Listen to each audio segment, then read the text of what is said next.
20-ാം വയസ്സിലാണ് പാലക്കാട് ആലത്തൂർ സ്വദേശിയായ Abu Shahir printing press തുടങ്ങി സംരംഭകത്വത്തിലേക്ക് കടക്കുന്നത്. അബു സാഹിറിന് ബിസിനസിനോടുള്ള പാഷനും കഠിനാധ്വാനവും ആ സ്ഥാപനത്തെ 1-ൽ നിന്നും 3-ലേക്ക് വളർത്തി. ആ സമയത്താണ് പ്ലാസ്റ്റിക് ബാഗിന് നിയന്ത്രണം വന്നതും പേപ്പർ ബാഗിന് പ്രചാരം വർദ്ധിച്ചതും.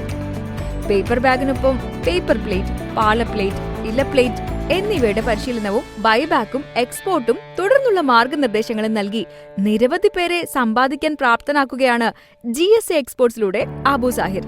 ഈ സാധ്യത തിരിച്ചറിഞ്ഞ അബു സാഹിർ പേപ്പർ ബാഗ് നിർമ്മാണത്തിലേക്ക് കടന്നു. സ്വന്തമായി പ്രിന്റിംഗ് പ്രസ് ഉള്ളതും ഗുണമായി. GSA എക്സ്പോർട്സ് എന്ന സ്ഥാപനത്തിലൂടെ പേപ്പർ ബാഗ് ബിസിനസ്സിലും വിജയം നേടിയ അബു തന്റെ വഴി മറ്റുള്ളവർക്കും കൂടി ഉപകാരപ്പെടുത്തി. പേപ്പർ ബാഗ് നിർമ്മാണം പഠിക്കാം, സംരംഭകനാകാം. ഇത്തരത്തിലൊരു ബിസിനസ് മോഡൽ അബു സാഹിർ വികസിപ്പിച്ചു. ആയിരക്കണക്കിന് പേർ ഇന്ന് സംരംഭകരായി മാറി.